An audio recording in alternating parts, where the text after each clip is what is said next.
May-ari po ng DCLA, Your Honor.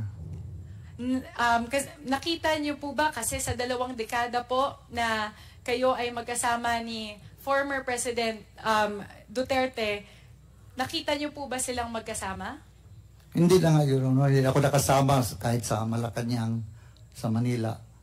Hindi na po ako nakasama, Your Honor. Base po mismo sa testamento ni Pangulong former President Duterte, mula pa po 1990s ay kaibigan niya na po si Mr. Michael Yang. At kayo po ay security driver bodyguard niya na mula po 1988 hanggang 2008. Kung napakalapit na kaibigan niya po si Mr. Michael Yang, siguro naman po kahit isang beses nakita niyo na po silang magkasama.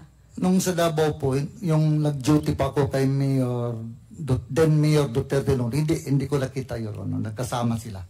Sa loob po ng 2 dekada, hindi niyo po nakitang kasama ni Pangulong Duterte yung isa sa kanyang pinakamatalik na kaibigan? Yes, Your Honor. Mr. Chair, mas nakikita ko po na nagsisinungaling na si Mr. Sonny Buenaventura. Kahit yung napakasimpleng tanong na nakita niya ba na kasama ni Pangulong Duterte si Mr. Michael Yang. Sa dami ng pagkakataon na magkasama po kayo ng 2 dekada, hindi niyo siya nakita. Mas iniisip ko po kayo ngayon na nagsisinungaling kayo. Pangalawang tanong po, kilala niyo po ba si Mr. Sammy Uy? Yes, Your Honor. Sa anong paraan po kayo magkakilala? Kaibigan siya masyado batalik na kaibigan ni then Mayor Duterte, Your Honor. Kayo po, meron po ba kayong personal na relasyon ni Mr. Sammy Uy? Wala po, Your Honor. Wala pong pagkakataon na kayo po ay nagkausap, nagkasama ng kayo lamang? Wala, Your Honor. Minsan kung magpunta siya kay Mayor, mag-usap lang kami, Your Honor. Pero yung magsama kami kahit sa wala, Your Honor. Kasi po, tulad po ng binasa ko kanina, yung isa po sa mga insidente na sinasabing massacre of the massacre of subdivision construction workers, ilang beses po sa affidavit ni Mr. Las Cañas na nagdikit po yung pangalan ninyo at ni Mr. Sammy Uy sa iba't ibang mga pagkakataon. Your Honor, sinabi ko, hindi talaga yung totoo na tinawagan ko siya para magpunta sa Laod Quarry. Hindi totoo yan, Your Honor. Hindi totoo. Okay. Isang tanong lang po. Sinasabi po kasi na si Sammy Uy ang dahilan kung bakit nagkakilala si Michael Yang at si dating Pangulong Duterte.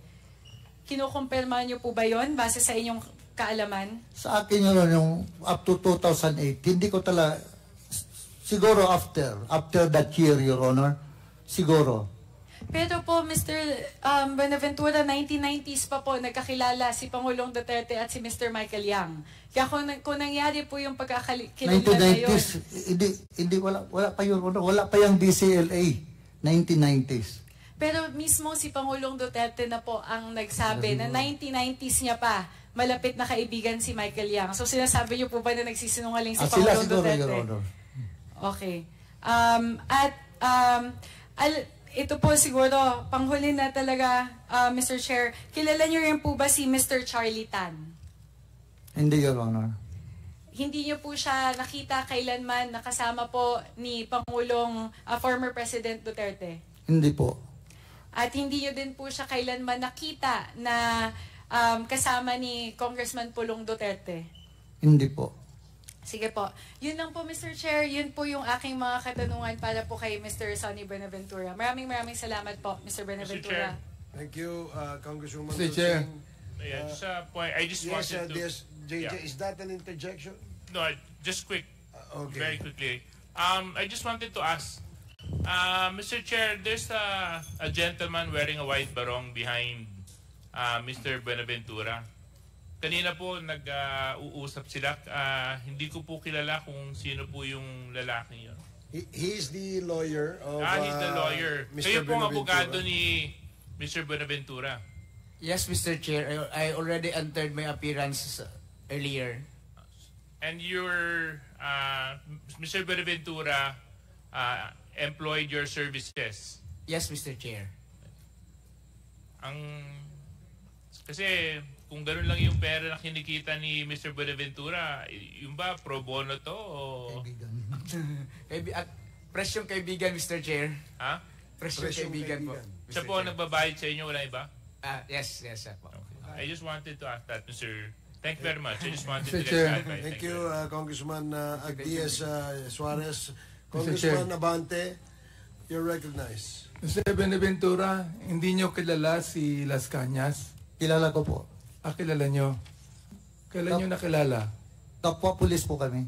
Ah, Kapwa pulis po kami, Your Honor. si Michael Yang, hindi nyo kilala? Kilala ko po siya pero hindi kami hindi kami nagsama. Kanina- May-ari ng DCLA. Kanina sinabi nyo, hindi nyo kilala eh. Sinabi ko po DCLA, may-ari ng DCLA. So, nakilala nyo? Kilala ko lang siya may-ari ng DCLA, Your Honor.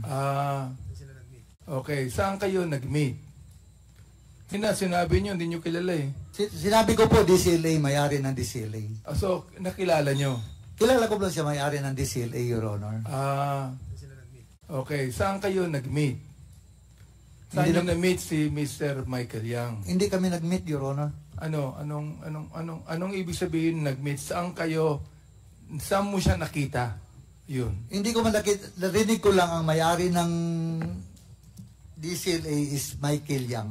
Narinig mo? O kaibigan kaibigan na ni... So, teka, nakakalito eh. Akala ko pa kilala mo si Michael Yang. May-ari po ng DCLA. May-ari ng... DCLA po. Sinong nagsabi sa'yo? Kung yun, Molbo ng Davao City, Your Honor. Pexman? Sorry po? Pexman? Saan nyo na-meet si Mr. Michael Yang? Hindi kami nag-meet, Your Honor. Anong ibig sabihin nag-meet? Saan mo siya nakita? Yun. Hindi ko narinig ko lang ang may-ari ng DCLA is Michael Yang. Narinig mo? O kaibigan kaibigan na ni... So, teka, nakakalito eh. Akala ko pa kilala mo si Michael Yang. May-ari po ng DCLA. May-ari ng... DCLA po. Sinong nagsabi sa'yo? Kung yun, Molbo ng Davao City, Your Honor. Pexman? Sorry po? Pexman? Mall. Alam ko naman. Marami kasi mall. May Gaisano Mall, Gaisano. Alam ko naman magsisinungaling ka eh. Kaya nasabi ko, mamatay man yung pusa nyo. Hindi naman totoo po, Your Honor. Kaya nga eh, nagkakabiroan na tayo dito. Hindi ba yung boss mo eh, mahilig magbiro? Yes, Your Honor. Oo. Ayan. Ito, tanungin kita. May tiwala ba sa'yo ang boss mo? May tiwala ba sa'yo? Iwan ko, Your Honor, sa pagkakilala niya sa akin. Hindi. Tinatanong kita, ikaw mismo, naniniwala ka bang may tiwala sa'yo ang former president?